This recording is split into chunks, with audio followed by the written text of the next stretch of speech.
Good day, everybody. This is Michael Levites with immigration attorney Yakov Spektor. Yakov is a participating attorney in jurisq.com, which is a legal network where we answer your questions, your FAQs, frequently asked questions on law. Yakov, you're a true professional in the immigration field. Welcome back. Thank you for your time. Hi, Michael. Hello, everyone. I want to talk about a very serious topic, a very dangerous topic. Deportations, or now they're called removal proceedings, right? This is a very scary thing.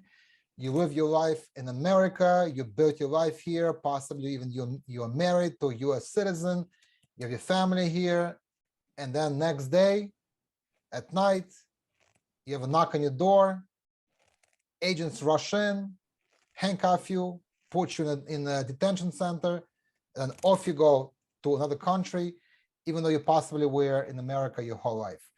So I want to hear from you how to avoid it, meaning what conduct, what offenses should you stay away from that could make you subject to deportation? Michael, what you just described was pretty much a nightmare that anybody who is undocumented in this country goes through.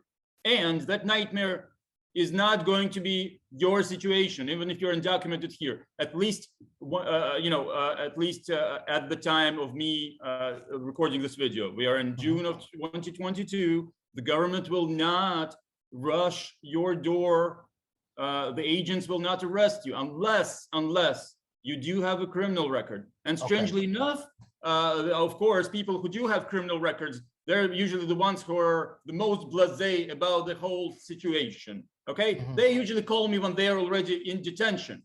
Okay, when it might be too late. There might not be a lot you can do about it. Now, if you're one of the responsible, viewers of this video, okay, first of all, you probably do not have a criminal record. Okay, if you're undocumented here, you want to talk to me and see what could be done about it. Okay, but if you do, because everybody makes mistakes, of course, face it, guys.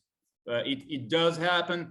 It happens to all of us. Now, if it is something that happened to you, okay, even if you think that it's something very, very minor, even if you think that it's not a crime at all, like, for example, marijuana offenses, in a lot of states, they're simply not an offense anymore. Right. And yet, it's a federal crime. You could get deported for it, even if you have a green card. So if there's any kind of an arrest or a conviction on your record, talk to me. Okay, maybe you could do something about it. Okay, maybe I'll give you some advice that will ensure that no one will come in the middle of the night or in the middle of the day, I'd say, and try to haul you off to immigration jail. Prevention is the best cure. That's a good point. So in general, though, what could make you subject to a removal from this country?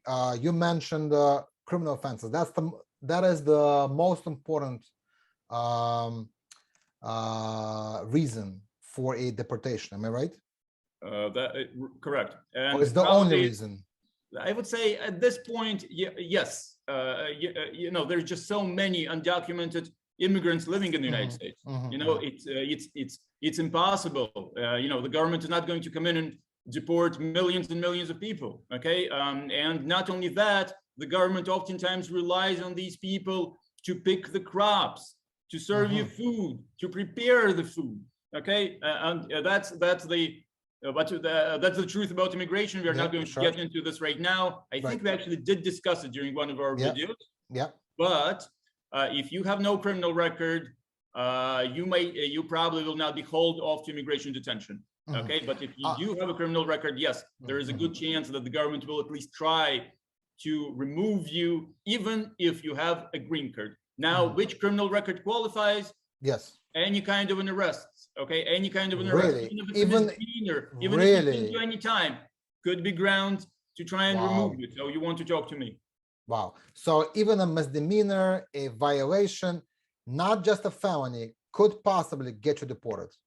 Right. That is very, very scary. Very scary. Right. Unfortunately, that's the case. And now, of course, you know, if you got a ticket for jaywalking, okay, probably you don't have to worry about it much. Okay, but if you got a ticket for smoking marijuana in a federal park, that could be a problem.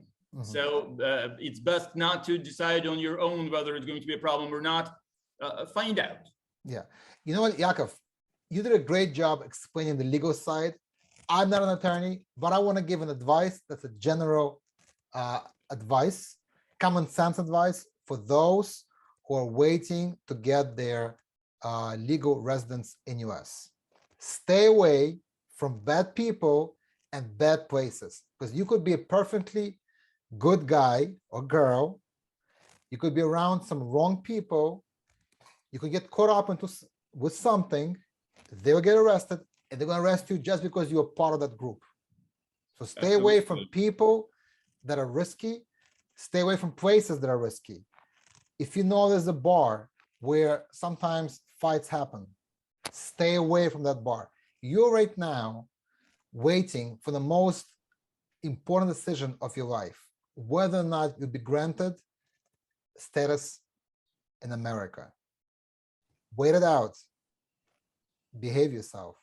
Stay away from bad people, bad places, and hopefully Yakov Spektor, a great immigration attorney, is going to guide your hand all the way to your US passport. That is the goal. Stick to the goal. Have it in your mind. I want to get that passport. I'm going to do everything in my power to get that passport. Michael, I think this is the best advice that we heard in this video.